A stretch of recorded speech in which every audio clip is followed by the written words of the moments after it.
Hello everyone, welcome to your video lecture for week 9. This is going to be a short one. We're just going to talk very briefly about metallic bonding.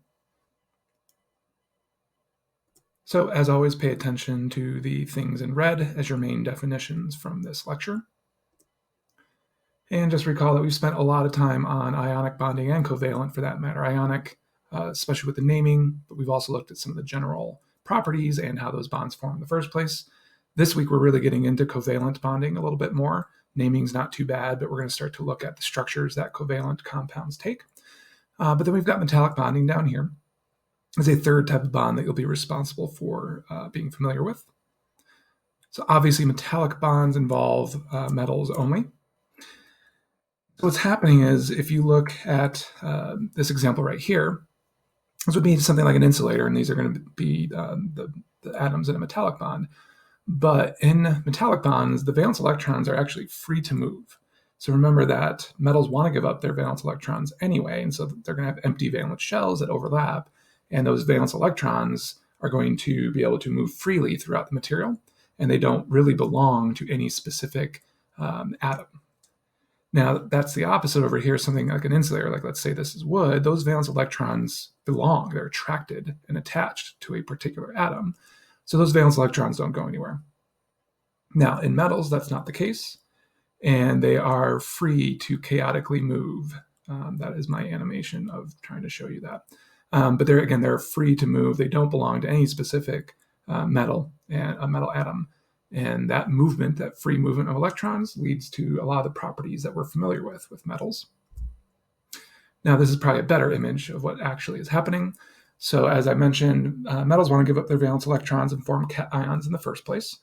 And so that's what you're seeing there with those atoms. They're cations. But those valence electrons are now free to move amongst those positively charged cations. So those electrons don't specifically belong to any atom, and that leads to what we call a sea of electrons. So if I were wanting you to just be able to define what is a metallic bond, what is going on, I would want you to tell me it's a sea of mobile electrons, the electron sea model. And again, I think this image probably does a little bit better job of showing you that than mine. Finally, these are strong bonds, and we're going to talk about the properties in just a moment. I know we've said that metals are actually malleable and they can be stretched out and ductile, but they're still strong. They don't break. So they're strong bonds because you have this attraction of a bunch of positive nuclei, cations overall, and there's this sea of electrons. And so there's a lot of electrostatic interaction, a lot of attraction here. All right, so let's briefly just talk about how the sea of electrons produces some of these properties of metals. So remember, we said they're ductile and they're malleable, which means you can stretch them out and you can hammer them into shapes without them breaking. And again, if you've got these organized atoms, the nuclei are organized with this sea of electrons, that allows for this malleability and ductility. And that's, again, due to all these free-moving valence electrons. So you can see in that image, really, when you deform a metal, you're really just kind of pushing those atoms apart from each other, but you're not breaking them because you've got this sea of electrons that is surrounding those nuclei. And again, makes for strong bonds, but they are ductile and malleable. Another property we talked about was conducting heat and electricity.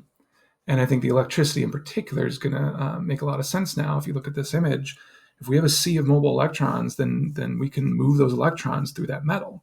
And that's really all electricity is just the movement of electrons. And so obviously having this sea of electrons in metallic bonding allows for this property of electricity to actually flow and be conducted through metal. And again, you saw this a little bit when we talked about ionic versus covalent in that lab. It wasn't so much that a metal being present meant that ionic compounds were able to conduct electricity. More so, it's the idea that you have electrons being transferred and available to conduct that electricity, and that's what's happening in a metallic bond. Finally, we said that metals are shiny, and again, that should hopefully now make sense if you've got a sea of these highly mobile valence electrons. It's very easy for them to absorb photons and other sources of energy, move up an energy level to the excited state, release that photon, and move back down to a ground state.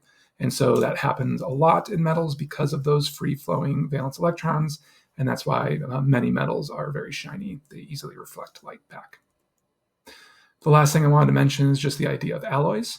And so something like brass and steel are alloys. You can see the different mixtures there, but they're homogeneous mixtures, essentially solutions, and they're held together by metallic bonds. There's nothing to know here for the test, but I did want to bring it up. Something like steel, obviously, the world we know would not be what it is without the properties of steel.